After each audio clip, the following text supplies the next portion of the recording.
Hello guys, লিভারপুলের ইতিহাসের সবচেয়ে জনপ্রিয় কোচ ক্লপ শেষ অবধি তার বিদায়ের ঘোষণা করেই দিলেন। লিভারপুলের হয়ে 2024 মৌসুমই তার প্রিমিয়ার লিগের শেষ মৌসুম হতে চলেছে, এমনটাই গতকাল জানিয়েছেন তিনি নিজের মুখে। লিভারপুলের হয়ে এমন কিছু নাই যা ক্লপ জিতেনি। তার খাতায় এফএ কাপ, ক্যারাবো কাপ থেকে শুরু করে UEFA super cup, UEFA champions league থেকে শুরু করে একটি ক্লাব ওয়ার্ল্ড কাপও রয়েছে ক্লপের ঝুড়িতে। ক্লপের লিভারপুল ছাড়ার খবর শুনে পেপ গার্দিওলা বললেন তিনি এখন নিশ্চিন্তে ঘুমাতে পারবেন। তাহলে এখানেই ক্লপ এবং পেপ গার্দিওলার রাইভালরি শেষ হচ্ছে।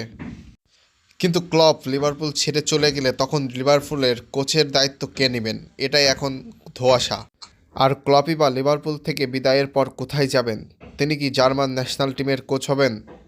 জার্মানির ফুটবল উন্নত করার জন্য ক্লপের মতো কোচেরই আবশ্যক। 2015 সাল থেকে শুরু করেছিল ক্লপ লিভারপুলের গাড়ি চালানো, আর সেই গাড়ি চালানো থামালো আজ 2024-এ। অবশ্য ক্লপ আর কিছুদিন আগে থেকে এই নিউজটা দিলে আরেকটি ন্যাশনাল টিম তার প্রতি আগ্রহ দেখাতে পারত। সেটা হলো 5 বারের চ্যাম্পিয়ন ব্রাজিল।